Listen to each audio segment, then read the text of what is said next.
quite incredible. In the tyre barrier and Turkington's championship chances take a big hammer blow at turn one. Another big offense butcher again. Fortunately this time there's no barrier in the way. Take a breath, motorsports enthusiasts, and prepare to journey through the vibrant tapestry of the British Touring Car Championship. For over 6 decades, this legendary series has woven a story of grit, innovation, and exhilarating wheel-to-wheel action. From its humble beginnings to its global prominence, the BTCC invites us to step into a world where passion fuels every corner. New style at Brands Hatch. The 6 hours. In 1958, the seeds of the BTCC were sown as a British Saloon Car Championship. Pitch everyday saloons like Minis and Cortinas transformed into spirited competitors for weekend glory. Ford, BMC, Rover, these names weren't just car makers, they were champions of camaraderie, forging rivalries that echoed through the countryside. Iconic drivers like Jim Clark, John Whitmore and Andy Rouse emerged from this era, etching their names into motorsport history with unwavering skill and daring spirit.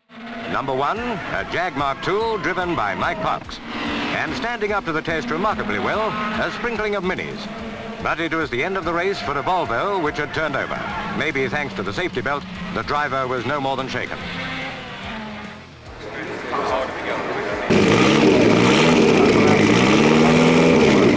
A turning point arrived in 1987 with the birth of the British Touring Car Championship and the roar of the Group A regulations. Ford Sierra Cosworths and BMW M3s, now more beasts than saloon, thundered onto the scene, attracting global attention. Williams, Vauxhall, Audi, these titans of industry entered the fray, injecting their technological prowess into the competition. Drivers like Alan Menu, Will Hoy and Fabrizio Giovanardi became household names, pushing the limits of both machine and man in unforgettable duels.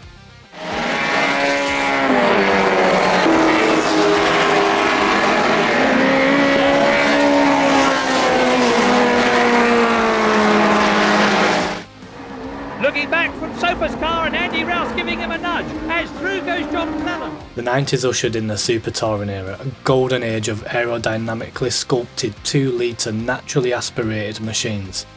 Honda, Vauxhall, Audi, these manufacturers weren't just racing for victory, they were crafting automotive poetry in motion. Matt Neal, Jason Plato, Colin Turkington, their names became synonymous with super touring mastery, their precision driving and unwavering determination leaving every corner breathless. There's oil on the track and that is very dangerous indeed. Indeed, Mark Hales goes off in the Mitsubishi Gallant. Whale runs for it and just makes it, and that's Mark Hales' first drive in the new Gallant.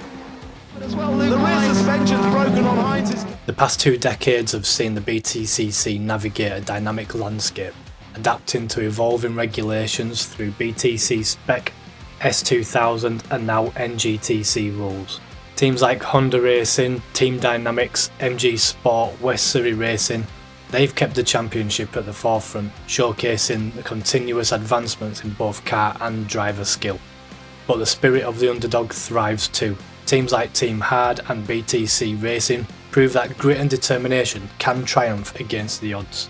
And fortunately for Matt Neal, he stays on the track and drives past all 3 of them. Well, what a moment that was. Matt Neal did brilliantly to save that because it looked like he was going off. And then watch Gareth Howell up here diving, trying to get past around the outside of Plato. And Tom Chilton then squeezed through the middle of it all. And Matt Neal was safely on the inside by then. And the net result is that Matt Neal is now in 2nd place, Tom Chilton's in 3rd, and there were bits of bodywork flying all over the place. But he's going to just have the inside line look on the way towards Paddock Hill Bend. Butcher comes up to challenge on the outside.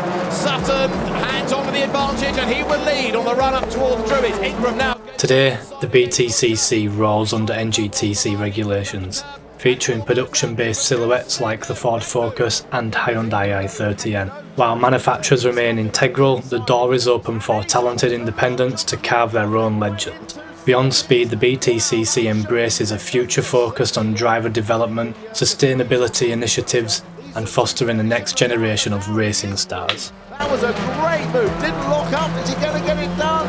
Rory fights back on the inside at Hawthorne, throws it up the inside, and again Thompson has just enough room on the outside, but now Rory Butcher has the inside for the next corner. He's going to retake the place. Great racing between the two.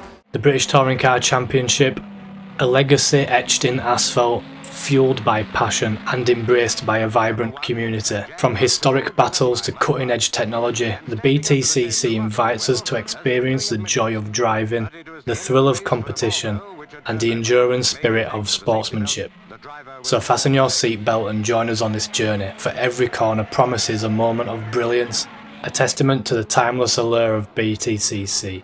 Mike Park's going strong, and what a performance some of those minis were putting up. That car's something else.